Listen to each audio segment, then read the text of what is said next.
بسم اللہ الرحمن الرحیم۔ السلام علیکم ناظرین، میں ہوں جی ایم جمالی اور آپ دیکھ رہے ہیں ڈیجیٹل کے سب سے بڑے چینل نیوز پاکستان کا پروگرام اے ٹو زی۔ ناظرین، پاک سعودی تعلقات کے حوالے سے اہم ترین خبر ہے کہ پاکستان اور سعودی عرب کے درمیان دفاعی معاہدہ ہوا ہے، جس کے تحت کسی ایک ملک پر حملہ دوسرے ملک پر حملہ تصور کیا جائے گا اور اسی حوالے سے جارح ملک کو جواب بھی دیا جائے گا۔ اس موقع پر سعودیہ کے شہزادہ سلمان، وہاں کے عسکری قیادت اور پاکستان کی طرف سے وزیر اعظم شہباز شریف اور فیلڈ مارشل سید عاصم منیر کے علاوہ دیگر اہم شخصیات بھی موجود تھیں۔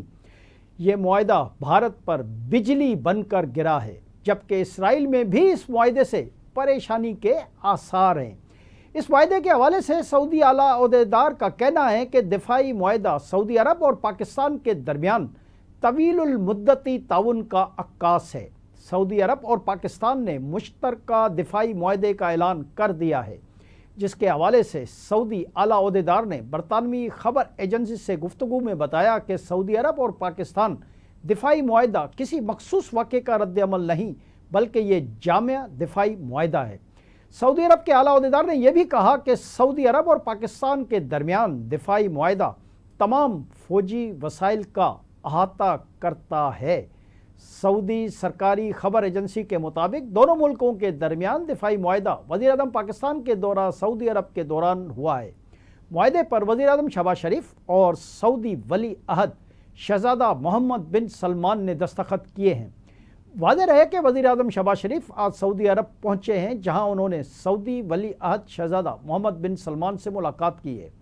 جاری کیے گئے اعلامیہ کے مطابق قصر العلمیمہ پہنچنے پر سعودی ولی عہد شہزادہ محمد بن سلمان نے وزیر اعظم شہباز شریف کا استقبال کیا۔ وزیر اعظم کا سعودی شاہی پروٹوکول کے ساتھ استقبال کیا گیا اور انہیں سعودی مسلح افواج کے دستوں نے گارڈ آف آنر بھی پیش کیا۔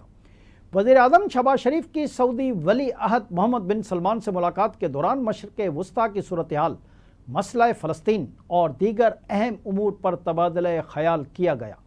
ملاقات میں پاک سعودی تعلقات کو مزید فروغ دینے اور تعاون بڑھانے پر اتفاق کیا گیا۔ دونوں رہنماؤں نے قطر پر اسرائیلی حملے کی ایک بار پھر مذمت کی۔ سعودی ولی عہد محمد بن سلمان نے کہا کہ مشرق وسطیٰ کے امن کے لیے مسئلہ فلسطین کا حل ناگزیر ہے۔ وزیر اعظم شہباز شریف نے کہا کہ پاکستان نے ہمیشہ مسئلہ فلسطین پر دو ٹوک موقف اختیار کیا۔ پاکستان مسئلہ فلسطین پر سعودی عرب کے ساتھ کھڑا ہے۔ ملاقات میں فیلڈ مارشل سید عاصم منیر، نائب وزیر اعظم و وزیر خارجہ اسحاق ڈار، وزیر دفاع خواجہ آصف، وزیر خزانہ محمد اورنگزیب، وفاقی وزیر موسمیاتی تبدیلی مصدق ملک اور معاون خصوصی سید طارق فاطمی بھی موجود تھے۔ جی ناظرین، پاک سعودی دفاعی معاہدے کے بعد دونوں ممالک کے درمیان تعلقات کے نئے دور کا آغاز ہو گیا۔ سعودی عرب کے دارالحکومت ریاض میں بلند و بالا عمارتوں کو سعودی عرب اور پاکستانی پرچم کے رنگوں سے منور کر دیا گیا۔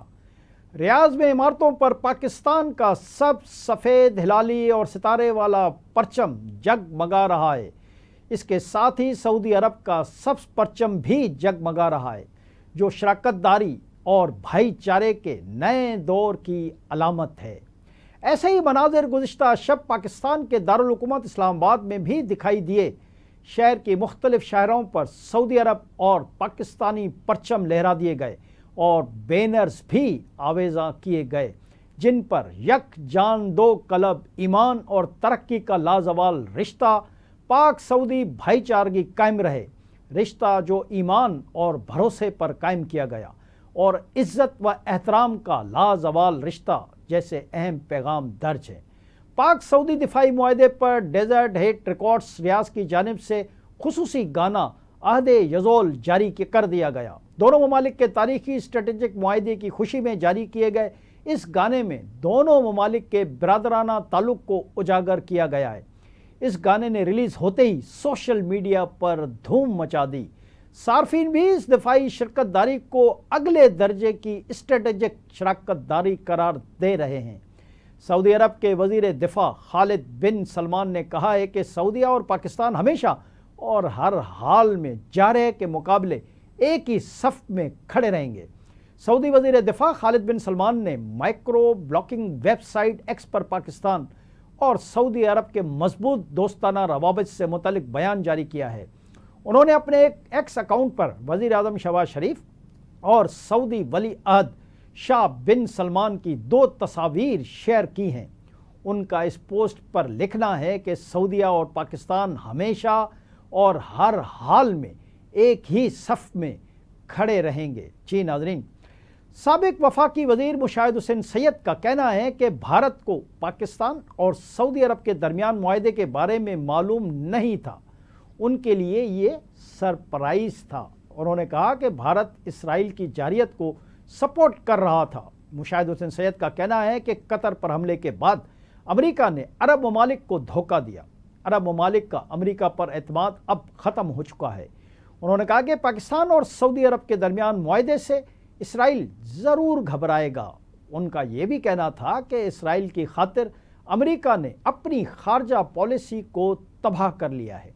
مذکورہ معاہدہ دونوں ممالک کی سلامتی کو بڑھانے، خطے اور دنیا میں امن کے حصول کے لیے مشترکہ عزم کی عکاسی کرتا ہے۔ موجودہ اور متوقع خطرات و چیلنجز کے تناظر میں یہ معاہدہ دفاع کو مزید مضبوط بنائے گا۔ معاہدہ دونوں ممالک کی دفاعی صلاحیتوں کی تیاری اور انضمام کو بڑھائے گا۔ معاہدے سے دونوں ممالک کی سلامتی اور علاقائی سالمیت کو لاحق کسی بھی خطرے کا مقابلہ کیا جا سکے گا۔ معاہدے کی شقوں کے تحت کسی بھی ملک پر بیرونی مسلح حملہ دونوں ممالک پر حملہ تصور ہوگا۔ دوسری جانب سابقہ سفیر ملیحہ لودھی کا کہنا ہے کہ پاکستان اور سعودی عرب کے درمیان معاہدہ بہت اہم ہے، اس کے دور رس نتائج ہوں گے۔ انہوں نے کہا کہ معاہدے کے تحت ایک ملک پر حملہ دوسرے ملک پر بھی حملہ تصور کیا جائے گا۔ ملیحہ لودھی کا کہنا ہے کہ پاکستان ایک سیکورٹی پروونڈر کے طور پر سامنے آیا ہے۔ بہت سے عرب ممالک سے امریکہ کے خلاف سوالات اٹھ رہے ہیں، جن ممالک کی سیکورٹی کا امریکہ ضامن تھا۔ انہوں نے کہا کہ اسرائیل نے جب سے قطر پر حملہ کیا ہے تب سے عرب ممالک سے امریکہ کے ضامن ہونے سے متعلق سوالات زیادہ اٹھ رہے ہیں۔ اس پورے معاملے پر امریکہ کی ساکھ بری طرح متاثر ہوئی ہے۔ ان کا کہنا تھا کہ امریکہ نے قطر پر اسرائیلی حملے کی اس طرح سے مذمت بھی نہیں کی۔ سوالات اٹھ رہے ہیں کہ عرب ممالک کو اب امریکہ پر اعتماد ہے۔ سابق سفیر نے یہ بھی کہا کہ خلیجی ریاستیں دیکھ رہی ہیں کہ وہ اپنی سیکورٹی کو کس طرح سے گارنٹی کریں۔ مذکورہ معاہدہ دونوں ممالک کی سلامتی کو بڑھانے، خطے اور دنیا میں امن کے حصول کے مشترکہ عزم کی عکاسی کرتا ہے۔ موجودہ اور متوقع خطرات و چیلنجز کے تناظر میں یہ معاہدہ دفاع کو مزید مضبوط بنائے گا۔ معاہدہ دونوں ممالک کی دفاعی صلاحیتوں کی تیاری اور انضمام کو بڑھائے گا۔ معاہدے سے دونوں ممالک کی سلامتی اور علاقائی سالمیت کو لاحق کسی بھی خطرے کا مقابلہ بآسانی کیا جا سکے گا۔ معاہدے کی شقوں کے تحت کسی بھی ملک پر بیرونی مسلح حملہ دونوں ممالک پر حملہ ہی تصور ہوگا۔ آج کے لیے اتنا ہی۔ اگلے پروگرام تک کے لیے اپنے میزبان جی ایم جمالی کو اجازت دیجیے۔ اللہ حافظ۔